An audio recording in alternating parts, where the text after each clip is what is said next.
Le vent souffle sur les plaines de la Bretagne armoricaine. Je jette un dernier regard sur ma femme, mon fils et mon domaine. Hakim, le fils du forgeron, est venu me chercher. Les druides ont décidé de mener le combat dans la vallée, là où tous nos ancêtres de géants guerriers celtes, après de grandes batailles, se sont imposés en maîtres. C'est l'heure maintenant de défendre notre terre contre une armée de cimériens prête à croiser le fer. Toute la tribu s'est réunie autour de grands menhirs pour invoquer les dieux afin qu'ils puissent nous bénir. Après cette prière avec mes frères sans faire état de zèle, les chefs nous ont donné à tous des gorgées d'hydromel. Pour le courage, pour pas qu'il y ait de faille, pour rester grand et fier quand nous serons dans la bataille. Car c'est la première fois pour moi que je pars au combat, et j'espère être digne de la tribu de Dana. Dans la vallée, oh, oh, de Dana, la la la, dans la vallée, oh, oh, j'ai pu entendre les échos dans la vallée, oh, oh, de Dana, la la, dans la vallée, oh, oh, des champs de guerre près des tombeaux.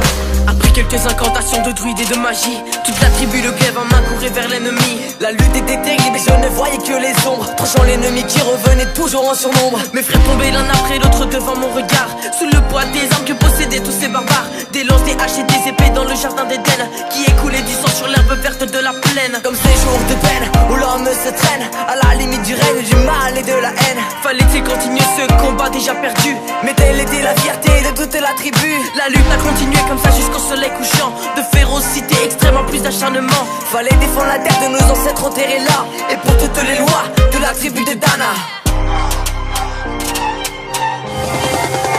Dans la vallée, oh, oh, de Dana, la dans la vallée, oh, oh, j'ai pu entendre les échos dans la vallée, oh, oh, de Dana, la dans la vallée, oh, oh, des champs de guerre près des tombeaux. Au bout de la vallée, on entendait le son d'une corne d'un chef ennemi qui rappelait toute sa horde. Avait-il compris qu'on lutterait même en enfer, et qu'à la tribu de Dana appartenaient ces terres? Les guerriers repartaient et je ne comprenais pas tout le chemin qu'ils avaient fait pour en arriver là. Quand mon regard se posa tout autour de moi, j'étais le seul debout de la tribu, voilà pourquoi. Mes doigts se sont écartés tout en lâchant mes armes, et le long de mes joues se sont mis à couler des larmes. Je n'ai jamais compris pourquoi les dieux m'ont épargné de ce jour noir de notre histoire que j'ai compté. Le vent souffle toujours sur la Bretagne armoricaine, et j'ai rejoint ma femme, mon fils et mon domaine. J'ai tout reconstruit de mes mains pour en arriver là. Je suis devenu roi de la tribu de Dana. Dans la